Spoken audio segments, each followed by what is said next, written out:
We're fortunate to have Greg Lake here with the Allen County Soil and Water Conservation District. And Greg, you're the executive director. Yep.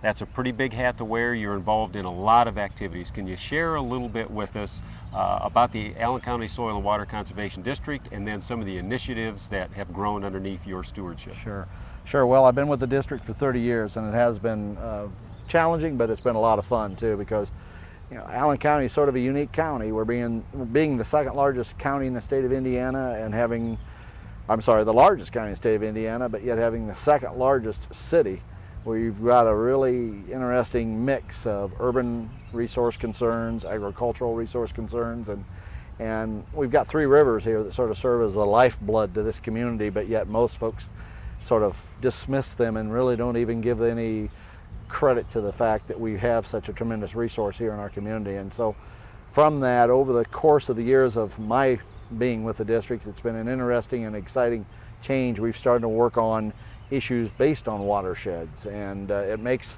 those people within that common area, within that watershed area, having a vested interest in a common list of concerns or desires.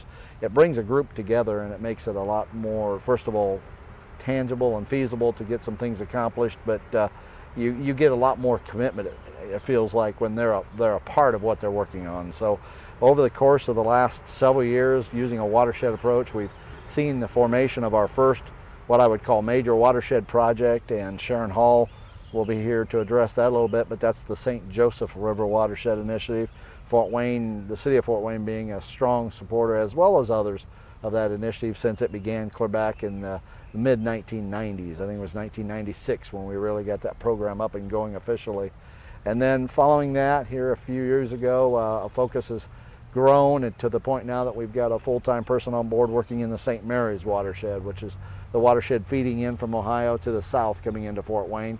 And then our most recent growth in a watershed effort has been in the Upper Maumee River Watershed Project, which is from the confluence of Fort Wayne, where the St. Joe and the St. Mary's come together, the river leaves and heads into Ohio, and the section that we're focusing on runs from Fort Wayne to the city of Defiance, Ohio, through the Upper Maumee Watershed Project. So there's a lot of commonalities between these watersheds, certainly, but it's interesting as you look at them, there's certainly some differences too. Fort Wayne relies heavily on the St. Joe for its drinking water supply. The soils, the topography, just the use of the land in the St. Joe, certainly different than that it is in the St. Mary's. The utilization of the land, for example, in the agricultural communities, which is a vital part to any of these watersheds.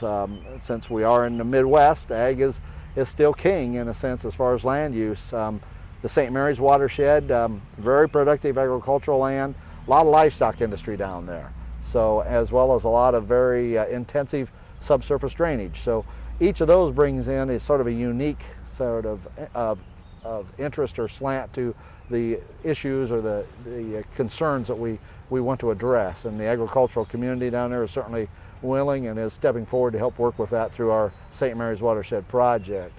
The St. Joseph, our founding project, being Fort Wayne's water supply, has a rich history that will be shared at the River Summit when Dr. Robert Gillespie from IPFW will be there to share with those that are in attendance what we found over probably one of the most exhaustive watershed water quality sampling programs that you'd find anywhere in the Midwest. We've been sampling at least 24 sites weekly throughout the recreational period in the St. Joseph River, clear up into Michigan, throughout Ohio, and clear down to Fort Wayne since 1996. So a huge water quality database there, and he'll be sharing some of the interesting facts from that study.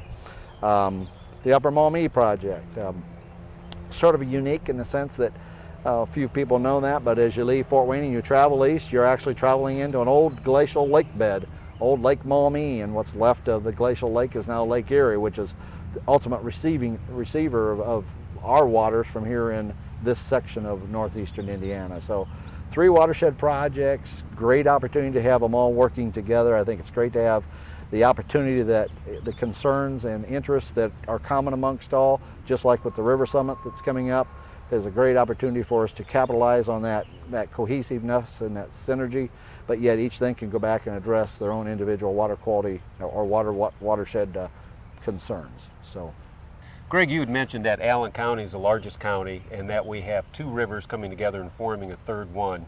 How critical is our management of our local watersheds to the health of the Great Lakes? Well, I guess one interesting fact is the Maumee River watershed, which includes the St. Joseph and St. Mary's and Tiffin and a few other tributaries that feed into the Maumee as you go through Ohio heading towards Toledo.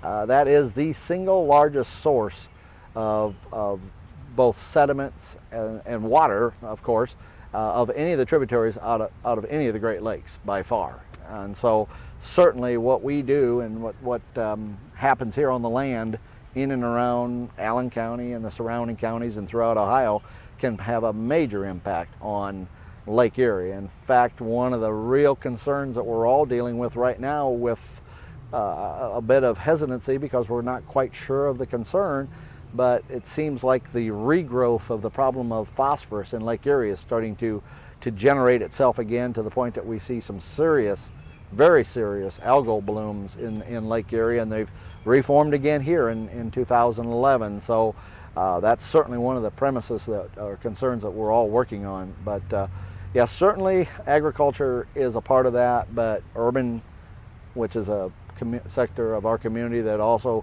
can help address those kind of concerns. And we'll be sharing information about that and having some discussion about that again at the River Summit coming up.